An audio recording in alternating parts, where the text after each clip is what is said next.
This program is a paid commercial announcement and in no way represents the views of WPHT or its management. Now on Talk Radio 1210, WPHT, WPHT HD, WOGL HD3 Philadelphia. Saturday Night Live with PhillyLabor. If we don't move in our own direction, we're going to become extinct. In fact, in some cases, we're close to being extinct right now. Presented by Weinerman Pain and Wellness. Serious doctors for serious injuries. And powered by the law offices of Pond, Lehocky, Stern, Giordano.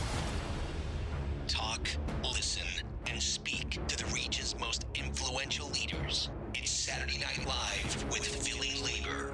And a good Saturday evening, everybody, and welcome in to Saturday Night Live here on Talk Radio 1210 WPHT. Glad you're with us. I'm Joe Kraus on a Saturday night on an absolutely gorgeous Saturday evening in the Delaware Valley, along with J-Doc in the big chair. J-Doc, how are you, brother? I'll tell you, I'm feeling phenomenal. I'm in Ryan Boyer's chair. Certainly, I'm not filling his shoes, no question about it, but Ryan is being honored tonight by one of our nonprofits in the city, and want to congratulate Ryan and his wife, and so certainly I got the opportunity to be in the big chair, but listen, I'm just keeping it warm. You sound different over there, J-Doc. You sound a little bit different tonight. Listen, this is where Ryan Boyer sits, where Johnny Doc sits, and certainly, so I'm like I said, I'm just temporary. It's a little weird. It's a different view, Krause. You look a little taller here. It's Saturday Night Live with a great show lined up for you tonight here on Talk Radio 1210 WPHT. Speaking of our nonprofits, one big shout out. Before we do that, before we do the shout out, our drum roll. As we set our dinner table, J-Doc, on a Saturday night, it's in honor of Dan Loney tonight. Who is the Dan Loney Show? But in honor of Dan Loney, we went to Lee's Hoagie House on Route 611 in Abington today, and we're doing a South Philadelphia versus a Cheltenham special from Lee's Hoagie House. And I want to try and see which one wins of the two. Now, J-Doc, when you arrived at the studio today, you had destroyed both of them. Tell me about them. All right, so let me just say they were both outstanding. But, you know, and believe me, it took a couple bites for me to make sure that I had a clear choice. And so the Cheltenham was outstanding. It was a smooth sandwich. Certainly... great texture and a lot of South Philly or Cheltenham. Well, J-Doc? Hold on. Cheltenham had a lot of flavor. However, the South Philly hoagie was outstanding, and there was a little bit more spices involved, a little tangier. And what really got me to go the South Philly way is I love the roll. The roll was absolutely outstanding. But let me say this: if I was on a desert island and the Cheltenham was the only one I had, I'd be doing pretty good. Special thanks to Lee's Hoagie House on 611 in Abington. For providing tonight's menu as we set the dinner table here on Saturday Night Live on Talk Radio 1210. We're getting nothing done, J-Doc, in this state. We're getting nothing done. And ladies and gentlemen, it's time, and I hope you hear me, Delaware Valley, it's time that we don't bury the lead. The important details that are going on are now toiled in relative obscurity with confusion and chaos. It happens daily, every single day on the national side of the Democratic Party and the Republican Party. J-Doc, the leaders, I think, are lost. And the voting public, they care about what affects them, what affects us. Jobs, wages, quality of life equals a vibrant economy. Here's Congressman Brendan Boyle on Saturday Night Live 1 week ago. We know that we are 10 times better than the Republicans when it comes to these issues for working people, no doubt. However, as Ryan pointed out, for too long, the votes of blue-collar workers were just taken for granted. And now after November, people realize you can't take them for granted. We're getting nothing done in this state. If you're like me, I'm sick of the Russia story.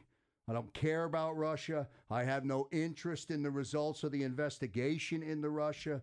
I'm tired of hearing about Special Counsel Mueller, collusion, the partisan divide, and all of the storylines that will ultimately cost you, J-Doc, and cost the citizens of the state of Pennsylvania and the citizens of this great country. Don't bury the lead. Senator Bob Casey last week, right here on Saturday Night Live, following the health care bill that was defeated. The Republican Party nationally, the House members and senators, they want to do two things, right? This isn't about health care reform. They want to decimate Medicaid, and they want to give rich people lots more in tax cuts, and that's not some opinion. That's exactly what they want to do. And as long as they're going to try that, I'm going to stop them for now, but we still will have a big battle ahead because, look, the Republican Party nationally, the House members and senators, they want to do two things, right? This isn't about health care reform. They want to decimate Medicaid, and they want to give rich people lots more in tax cuts, and that's not some opinion. That's exactly what they want to do. And as long as they're going to try that, I'm going to stop them. Now, if they want to really work on health care problems, I'll work with them. But if they're going to keep doing that, I'm going to keep punching. We're getting nothing done in this state. In an article in the Huffington Post published today titled, "Donald Trump is the fast food president," workers are in trouble, J-Doc. Workers are in big trouble. Do you know what the minimum wage is in this state? You know what it is? I mean, seriously, if you're listening into the broadcast here on Talk Radio 1210, WPHT, do you know what the minimum wage is in the state of Pennsylvania? How in the name of prosperity, how in the name of independence can you work for minimum wage and survive in the state of Pennsylvania? Don't bury the lead. We live in a world where perception is not reality. And the sooner that the Democrats and the Republicans understand the facts, the quicker we can fix the process. It's left all workers in the state of Pennsylvania, J-Doc, sucking the bottom of the well for air and a safety net. Don't bury the lead. Coming up on the big show today, Wendell Young IV, who's the president of the United Food and Commercial Workers Local 1776, will join us in conversation, one, about the minimum wage, and then two, about workers' protection. We'll deal with that over the next 30 minutes. Wendell Young IV is one of the most passionate labor leaders throughout Pennsylvania. And, he's got a lot to say. We're going to spend an entire evening with him. We're dedicating, our show to Wendell's opinion and his the passion on the issues of the minimum wage. How do you live, J-Doc? How do you live in the state of Pennsylvania at $7.25 an hour? And I'm trying to understand it. I'm trying to understand the mentality. Somebody please call me at 855-839-1210 and tell me what the mentality is for keeping the minimum wage at $7.25. What am I missing? What am I missing? Why does the minimum wage remain that low? And why don't I understand why it should be there? I mean, Wendell's going to talk about raising the minimum wage and why it's important. And he's going to talk about the Trump administration's undoing of worker protections. And you talked about it's funny because that article about the fast food, the Trump administration being the friend of the fast food industry, when I first started reading it, I thought they were talking about, the workers and, it was good for everybody. But he's not trying to help the workers. He's helping already. Listen, every time I hear about the fast food industry, I think about McDonald's and like $1 trillion sold, right? They need that. They need as much help as the man on the moon. You know what I mean? You're talking about trillionaires probably. I mean, I don't know if they're in trillionaires, but you're talking about multi billionaires, and they're talking about getting rid of overtime, there's no benefit. There's so many things that these workers don't have, and they're just not high school kids anymore. That's the perception. And Wendell Young IV is going to get on here, and we're going to delve into these topics, man, because they're so incredibly important. Maybe I'm missing it. Well, one thing I want to say, when you listen to Senator Casey, who was on here last week, he's talking also about the national healthcare situation. You were mentioning, the states, in trouble. But let me say something else. Gridlock. When you look at Washington, D.C., and you look at the Trump victory, the presidential victory, that was about people being sick and tired of the status quo. What's interesting is our statewide situation almost mirrors that when you have Democrats going one way and Republicans going the other way, and not all working together to get a budget, for example. Is it that difficult to understand why Republicans would want to borrow $1.5 billion to bridge the gap between the for the budget? I mean, let's not forget that. Who said it last week? It was Ryan Boyer. You're not borrowing money, you're buying it because there's interest on that money. Tony joining us here on Talk Radio 1210 WPHT. Tony, help me out here on Saturday Night Live with regards to the minimum wage. Help me out, Tony, and welcome to the show.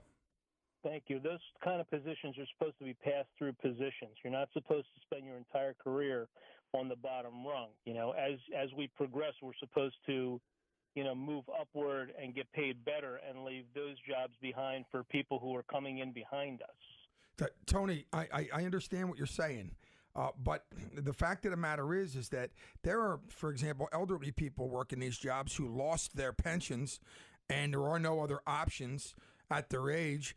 And so, okay, they find themselves in that situation. Sure, but J-Doc, and Tone, hold on a minute. I'm not even sure I care about the reason why. To me, I'm trying to, and Tony, feel free to weigh in. I'm trying to understand the dynamic of $7.25, and I'm not the smartest guy in the room, but when I do the quick math and I multiply that out over 40 hours or however many hours I'm going to work, assume 40 for argument, I'm making $15,000 a year. I'm trying to understand why that's okay to do it. It's not okay to do it for an adult. They're the kind of jobs that kids should be filling. People who are going to school, that kind of stuff. They're not the kind of jobs you have to have. Unfortunately, in this world, and you know this, you climb the ladder yourself to where you are. You have to. Do we lose Tony? Tony? Yep. Oh, I'm sorry. We lost you for a second. You dropped out for a moment. Go ahead, finish your point, Tony. You have to continue moving forward. Society doesn't give me, you, or anybody else a chance not to. Tony, I understand that position, and I was fortunate enough to be able to have an opportunity when I was a young person. Unfortunately, this situation, when I talked about the senior citizens finding themselves in that situation, but also just in general, the minimum wage being at $7.25, and the situation is what it is. People are on public assistance and working 25, 30 hours a week, and so. And when they say 25, 30 hours a week, they're not getting health care. So to me, it's a race to the bottom. Keeping somebody at $7.25 an hour, they can't afford to live. They have no health care. They're on public assistance. It doesn't work for me.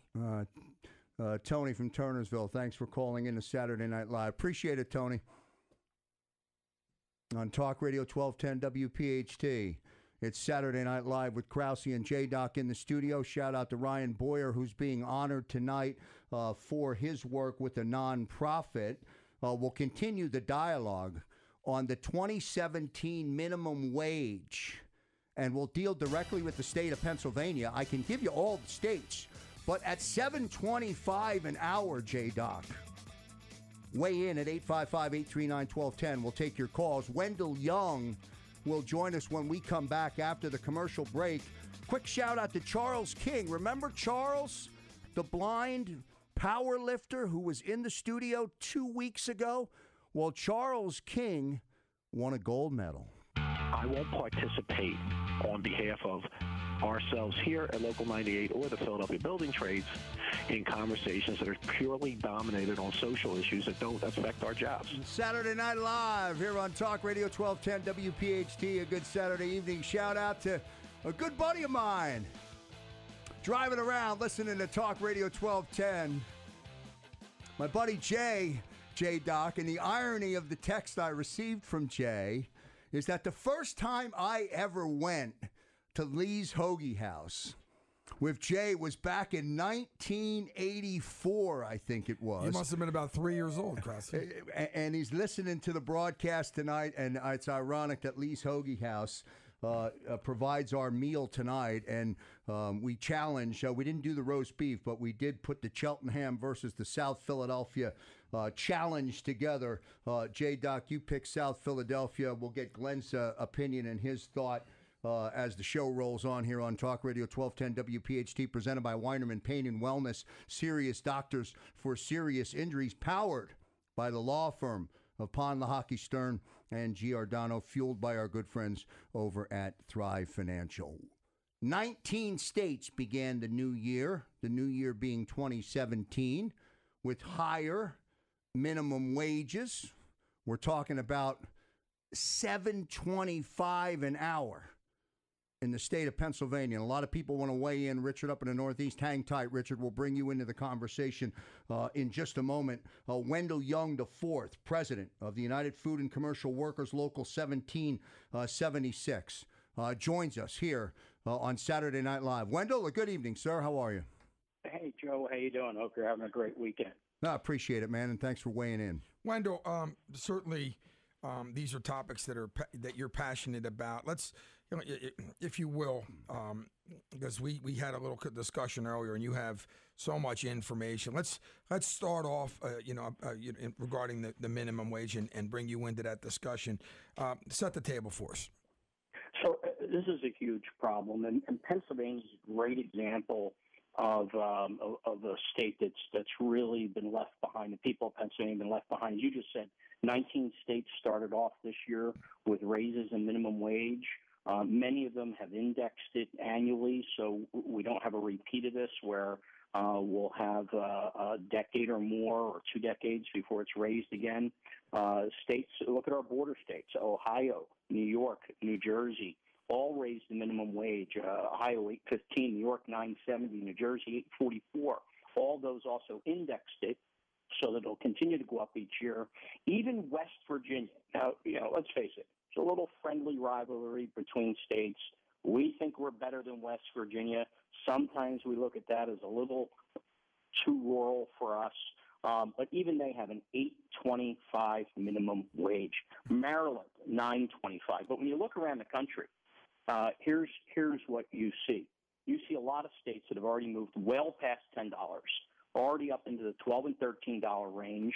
You have states, and I'll use a couple examples, who are moving towards by 2020 or 2022 to be between $13.50 and $15 an hour, and then indexing after that.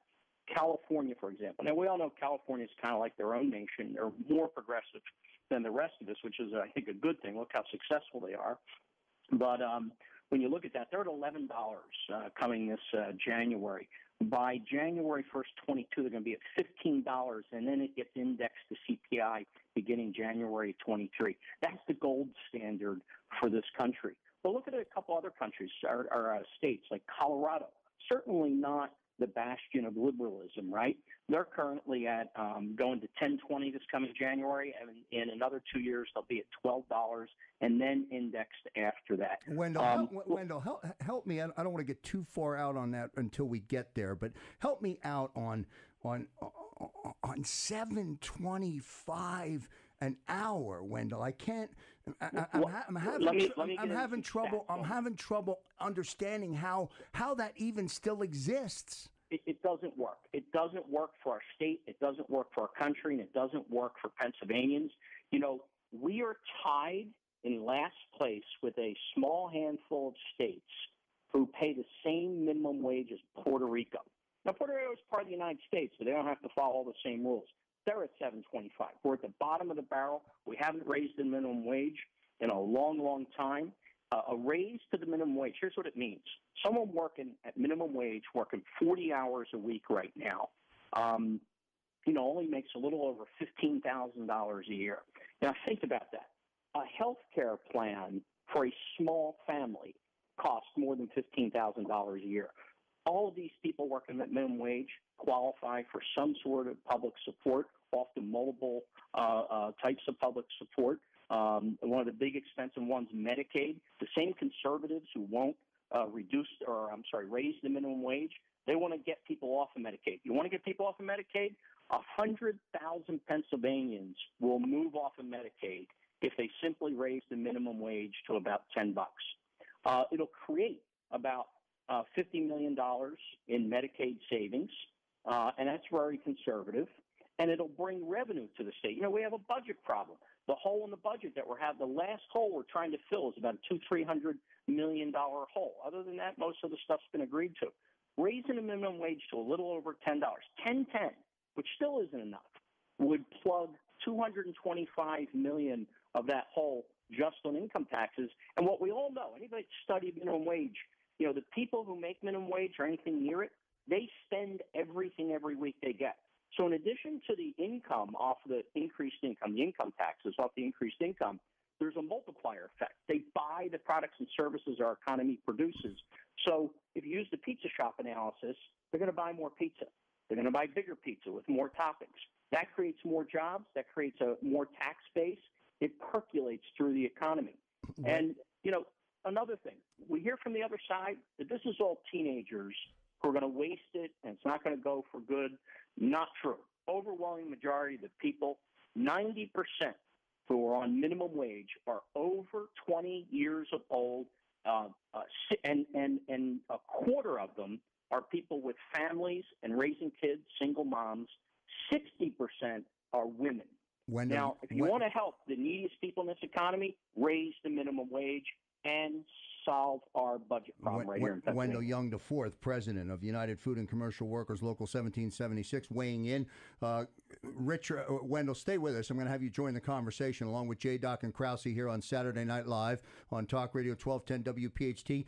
Richard from Northeast Philly weighing in on the topic that I can't understand tonight, and Wendell is shedding some light on it, why we are in the state of Pennsylvania toiled in relative obscurity and earning $7.25 an hour as the minimum wage. Richard, welcome to Saturday Night Live. Sir, how are you? How you doing? Good, man. How you doing? I listened to this minimum wage argument for years, and my point was always people should demand a $25 minimum wage, and then we'll see what the result is. Because really, that's the only way we're going to stop all this illegal immigration, which is 99% for the benefit of the billionaires. They're the ones who push for this, including the Democratic Party and the Republican Party. For years I was a conservative. The first time I broke was 2-3 years ago when I listened to all this crap, and it's always the same. They talk conservative about the Constitution as they break the Constitution. Wendell, I hope you get a $25 minimum wage, because I guarantee you there won't be very few workers. There'll be computer-aided kiosks. That's what's happening in McDonald's now. You got to limit the supply of labor. That's the only thing that works. Believe me, Silicon Valley is the same damn way. They give all the money to Democrats because they talk a good game, but in the meantime, they flood the country with people, software workers from overseas, and they pay them at $40,000 a year instead of the $120,000 that they should be paying Americans. When are you people going to wake up? Wendell, you say what? I agree that we ought to have the highest possible minimum wage. We all learned in elementary school, we learned about the industrial age of our nation, that even Henry Ford, no Democrat liberal, knew that people couldn't buy his trucks if they didn't make a decent wage.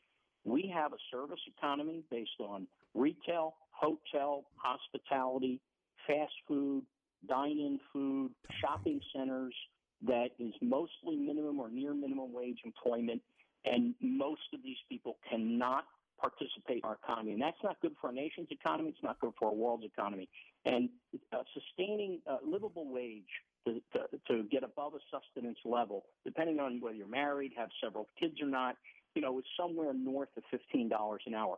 So the caller's right. I think his name was Richard. Yeah, Richard wants you to get $25. But the one thing, I would love to have $25. Wendell, I think he was being a little sarcastic, and I'll tell you why. I don't think he was. Well, he mentioned the kiosks, and what I mean by that is this. He at the end there, he said, I didn't get him. Until what he said at the end, he in essence said, and he said $25, and he said it, and maybe I'm wrong, but he said it for about 3 minutes. And then at the end, he said there's going to be computerized kiosks, like some of these fast food places are creating, so that you just push in and there's nobody waiting on you. And I don't care about that. I like that. The reason I don't like it is because I went into Panera. I went into Panera Bread, and I like being able to order. I like being able to order on the kiosk. But that didn't change the fact that the two people that were working behind the counter and were preparing shouldn't be making $7.25 an hour. Yeah, my point is this though. We're going to technology ourselves out of a half of a workforce. And okay, I get it. We're moving forward, and technology is important. But there's providing jobs for Americans is also important. What's American about creating technology that's going to put half of our workforce out of the... Joe, yeah. I do have a comment on that. Wendell, do it. We're never going to be able to stop technology in its tracks. There is some good sides to technology. The people that need to build, service, maintain, program, operate those systems are vital. But when you have a workforce made up of a large number of service sector employees at or near minimum wage, working below the poverty level, they can never reach out and afford to get the training to get those jobs at that newer economy, at that technological advancement. Think of it like in the building trades. I know a lot of the folks in the show are from the trades. If you can't afford to do the apprentice program, you're never going to get that union job. It's the same in anything. And the problem is keeping the minimum wage at $7.25, keeping it low, even if you raise it to $9, $10, it's still not enough, is keeping people in the poverty cycle forever. They never have a chance to get the skills and education to move up, grow with that growth and that evolution in the economy. Got it. Saturday Night Live on Talk Radio 1210, WPHT. More with Wendell Young when we come back after the commercial break. Along with J-Doc, I'm Krause in the studio. Thanks so much for tuning in here on a Saturday night as we roll along. Help me understand why in the state of Pennsylvania the minimum wage is $7.25. Back in a moment. Interact with Talk Radio 1210 WPHT right now on air and online. Facebook.com/1210 WPHT. I believe there's room, for the national building trades, the local building trades, to have partnerships with the Trump administration as it pertains to energy, as it pertains to infrastructure, as it pertains to the undocumented worker. Back on Saturday Night Live here on Talk Radio 1210 WPHT, presented by Weinerman Pain and Wellness. Serious doctors for serious injuries. Powered by Pond Lehocky, Stern, and Giordano. Fueled by our good friends at Thrive Financial. Thanks, everyone, for tuning in. 36 minutes into the big show, along with J-Doc in the studio, Wendell Young joining us on the hotline, and still with us as we're right in the middle of an educational conversation, and I still haven't learned the subject matter, Wendell, on why the minimum wage remains at $7.25. And that's a good question, Wendell. Why do you think? And I love the information you're providing. One of the most basic questions is why would the minimum wage still be at $7.25? It's very simple. At both our national level and here in Pennsylvania state level, the lock that wingnut conservatives have on our legislature, in this case the White House. Donald Trump, who has spent a lot of time campaigning and talking like even this week and appearing in West Virginia with what looked like a working class crowd of people, claims to be trying to help and lift up the workers of this country. But, he doesn't talk anymore since he got sworn in about raising the minimum wage. He campaigned on it, but he doesn't talk about it anymore. And all indications are his administration has completely abandoned it because the conservatives in charge of both houses of Congress do not want it. It's the same problem here in Pennsylvania. Governor Wolf wants one. He wants a robust one. He'd love to have a $15 minimum wage. But the conservatives, and I mean the ultra-conservatives, not some of the moderates some of us know in the Philadelphia area of the Republican Party, but the real conservatives who run the Pennsylvania legislature, countertailing to business and industry, will not raise the minimum wage. And I think that hurts all of us. Wendell, agree or disagree with this statement? If you want to increase the minimum wage or have a healthy minimum wage, not only in the state of Pennsylvania, but across the nation, across this country, getting a handle on illegal immigration and legal immigration is certainly one way to attack the low wages that are held in check by illegal immigrants. I think they're two different. I think there's a relationship, but I think when you look at what it takes to raise the minimum wage, it just takes an act of the legislature and at the national level act of Congress. And, the people that are lining up in the private jets at Reagan Airport in Washington to influence Congress, to them it's really not about immigrants or non-immigrants. It's just keeping more of the money that comes through their cash registers. When you go to Walmart, you go to Target, just think of all the retailers out there and fast food restaurants. The issue is not illegal immigration. Now, the other side, the conservatives like to paint it that, there's all these people flooding and taking all these jobs. And there's some of that. But that's not really the issue. It's really about greed by those who control the processes industry and the venture capital funds, the direct equity people behind them. That is all CFO spreadsheets that show little tick in minimum wage cost us some of our huge profits. And that's all this. Wendell, do you think there should be a double standard in regards to small businesses? Because you get the Chamber of Commerce, and they routinely oppose any increases in the minimum wage. And certainly in our movement, we talk about the issues, but you have the Walmarts, you have the Walton family, you have the billionaires in the far rights, and then you have your corner mom and pop. And certainly, clumping them all in the same boat can be difficult, and unrealistic, if you will. And so, do you think we should, kind of treat them both differently? The guy up the street is trying to feed his family. Okay, maybe the worker or the business? The business owner. I'm just being realistic. So, what is it that you mean? This is the age-old problem about this. What do you mean by small business? Some states have tried to address this by saying, like, and I'll just make something up. Sure. Employers with less than 26 employees or 15 employees or 50 employees.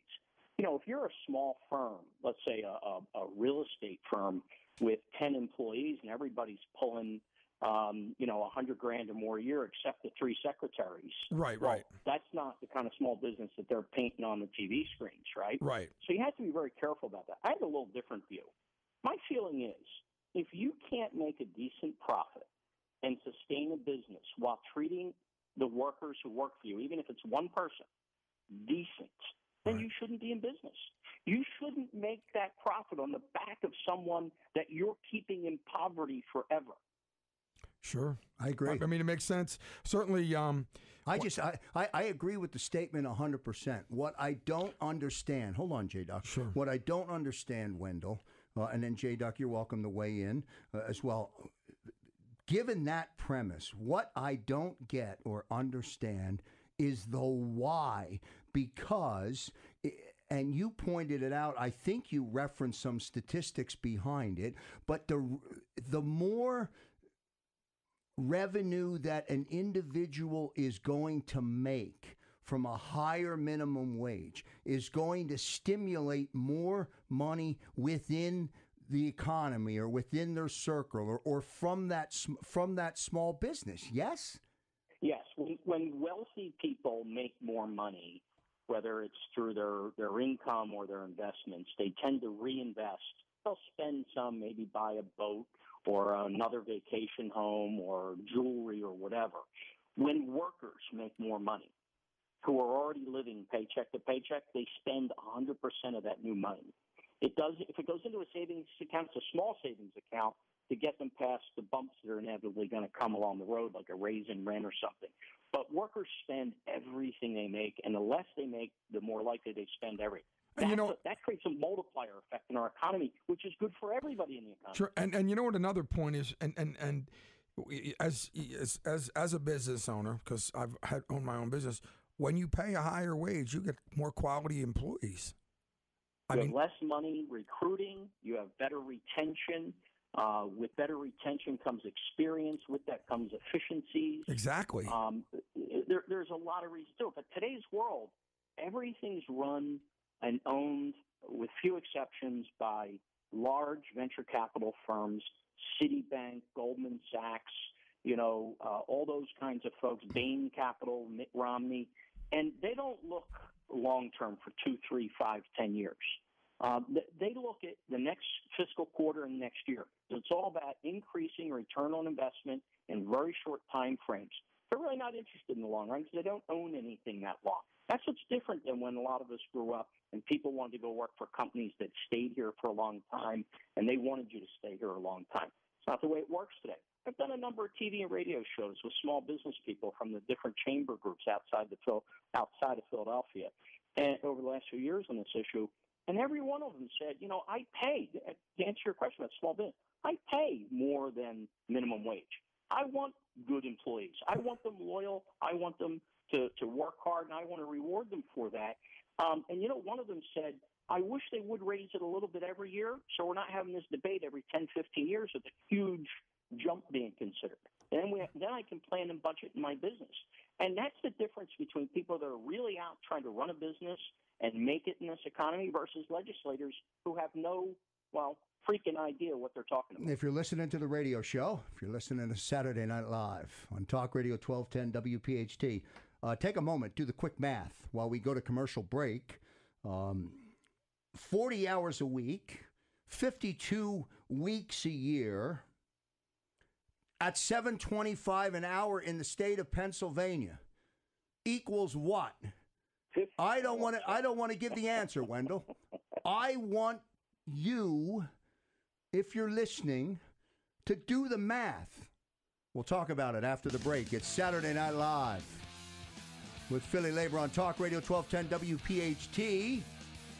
More with Wendell Young, J-Doc, Krause, and our listeners when we come back. On a gorgeous Saturday night, Wendell Young, the fourth, president of the United Food and Commercial Workers Local 1776, kind enough to stay with us for much of the conversation, dealing with minimum wage. Wendell will have 6 or 7 minutes to talk or to come to you before we say goodbye. Quickly, though, let me bring Mark from Hatboro weighing in with the question on, Mark, I'm trying to understand your question here. Why don't unions start opening stores and paying $15 an hour? What is it you want? Yeah, so Wendell, I used to work at Acme in Doylestown back in the early 80s. I even protested Carrefour with you hand in hand. So back a little while there. Yeah, I don't know if you remember me, but we hung out a little bit together. So my question to you is, and this has always bothered me over the years, why doesn't the AFL-CIO have their own brand stores and pay people the wages that they want, instead of going into other stores and getting other companies to raise their raises? Why can't the union take the lead, have their own store like a 7-Eleven or a Wawa or Burger King? So, Mark, if I can, real quick, you bring up a great point, and you, I'm sure, remember our union actually did that a few times, where we had employee-owned stores that were facilitated with a lot of help from the union to help the folks organize around how to own and operate their own stores. We could do a whole night on just that. I don't have enough time left here to answer it. No, we're okay. I can't answer for the AFL-CIO, but I can say it is, the job of unions to represent workers, not run or own the businesses, although it does happen at times. It first happened, Washington State first happened, one of the biggest surges in it happens in this country as the steel industry was collapsing. The steel unions became prominent in initiating worker-owned ventures to take over the failed steel companies to try and keep those jobs alive for a while. But we could do a whole show on that. I think it's a great idea. It's happened in a number of countries, including here, but it is a very detailed conversation. Mark from Hatboro. Mark, thanks Wendell. Thanks for taking Wendell down memory lane, and thanks for the call on Saturday Night Live with Talk Radio 1210. Quickly, J. Duck, I want to give Wendell the platform here, and we only have a couple of minutes left. You asked the question before we went to break. That number is $15,080, and another way of looking at it is $15,000 in 52 weeks. That's right. For an entire year, you work at minimum wage, 40 hours a week. It equals $15,008. Not enough for an individual. And remember, a lot of the people making minimum wage are single parents or couples. It just doesn't work in this economy. Another way of looking at it is, that's the equivalent of what the minimum wage was in 1968. Wow. When you adjust for inflation of consumer products. That is unacceptable in this country today. We have so much wealth concentrated among such a few people in this country, and the people have become mega rich, and we have so many people. In Pennsylvania alone, if we only raised it to 1010, we would lift the income significantly of 1.2 million people, and we would take 100,000 people off the Medicaid rolls, where they would then qualify for other types of insurance, saving taxpayers $50 million at a minimum, and increase revenue to the state by over $300 million a year in taxes and other money. But this is part of a bigger problem, and why I only have a moment or two to go. This week we, like every week since President Trump's become president, it's like every day multiple flashbangs go off that divert our attention from issues like this to Russia and the election manipulation and who knows what, obstruction of justice, whatever. But what's happening because of that is people aren't paying attention to this issue. And on top of this, we have a president who went to West Virginia this week to stand in front of thousands of workers and talk about how he's on their side. Well, here's what his administration's been doing. They've abandoned the change and overtime rules that were on their way when he became president, which are over a decade stale and out of date. He's moved away from raising the minimum wage. There's an issue called joint employment where companies like McDonald's, Burger King, others, and lots of retailers like Walmart and others use subcontractors to do work for them and then claim that it's not their fault that these people were cheated out of wages, injured on the job without insurance, and a whole host of other problems. And they avoid responsibility. Well, under previous administrations, they've been moving to close those gaps and enforce rules that made multiple companies responsible, not just the subcontractor who would then go out of business because it was a shell company. There's a whole list of other things that this administration is not only moving away from, but already changed. The original appointment to the NLRB was the head of a fast food, right? Carl, the Carl J's or whatever it was called, right? The big fast food chain. Now he didn't make it, and Acosta's in there, but already Acosta has started moving away from things like the joint employment rule, and they have a long list of things they're going to do. So while this president still stands in front of workers and says he's going to lift them up, all this chaos that's going on is distracting people from what's really happening behind the scenes. Is they are unraveling what little fabric is left of the safety net for workers and their families, and this is bad for our country. I think the distraction, Wendell, goes beyond. I mean, everybody's worried about his darn Twitter account. But I'm saying I think the distraction goes beyond even us, the voters. I mean, it's a great smokescreen, brother. Let me tell you right now. Those in the Democratic Party, those in the Republican Party, can we work on issues like the minimum wage and move forward? That's my point. That's my frustration. Back to the opening monologue. Don't bury the lead. And that's what we're doing today. We're allowing that to happen. And, we have a whole generation of people. Actually, I really think one whole generation and part of another, millennials and the Xers behind them, who are really disenfranchised with the process. If you think about it, when we hear that 54% of the people voted in an election, you and I both know that that's 54% of the registered voters, and less than half the people are registered to vote. So we have 25% or less of people electing these ultra-conservative legislatures in government international level. We have to change that. We have to go back to what was happening in the 60s and 70s. And, we can't protest on Twitter. We're going to protest in the streets. We have to fight this. The millennials and the X generation, who have the most to win or lose by these issues we were talking about tonight, they have the votes. They can change this. Right.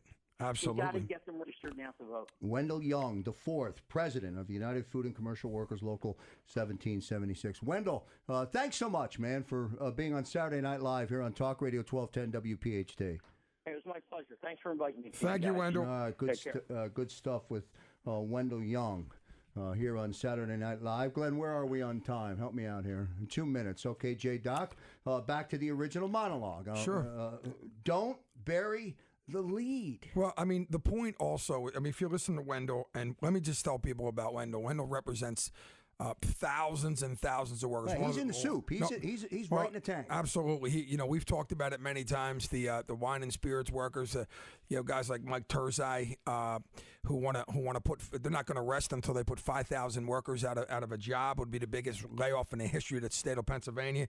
Let me tell you something. That's for another show, J-Dub. No, I know it's for another show. But my point is, he's on the front lines. He's representing a lot of people, and he sees what everybody sees.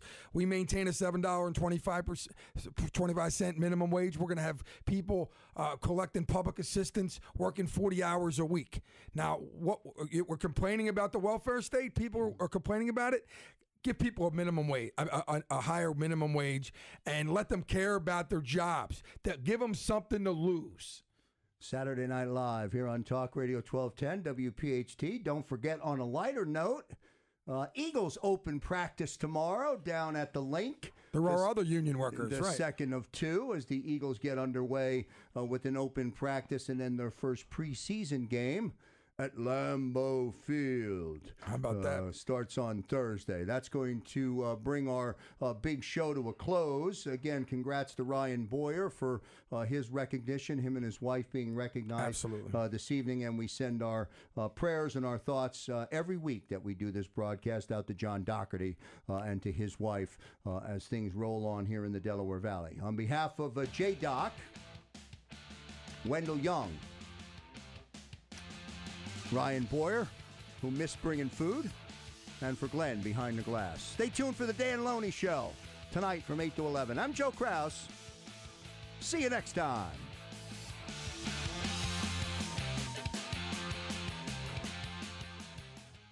I seen that open space. I hope you're saving that for medical marijuana because I'm a big fan. I'm a big fan of that, and I just want to let you know, we're talking big numbers. We're talking, as you know, they're talking trillions, but we're talking mucho billions around here of unionized pension money. I haven't heard in 6 weeks one conversation about Russia yet. That's the reality. They come to me about jobs. They come to me a little bit about Obamacare, but they don't come to me about Russia. And with Philadelphia jumping out of the seams as a hospitality town, we need our transportation to be clean, efficient, safe, and on time. This program is a paid commercial announcement and in no way represents the views of WPHT or its management.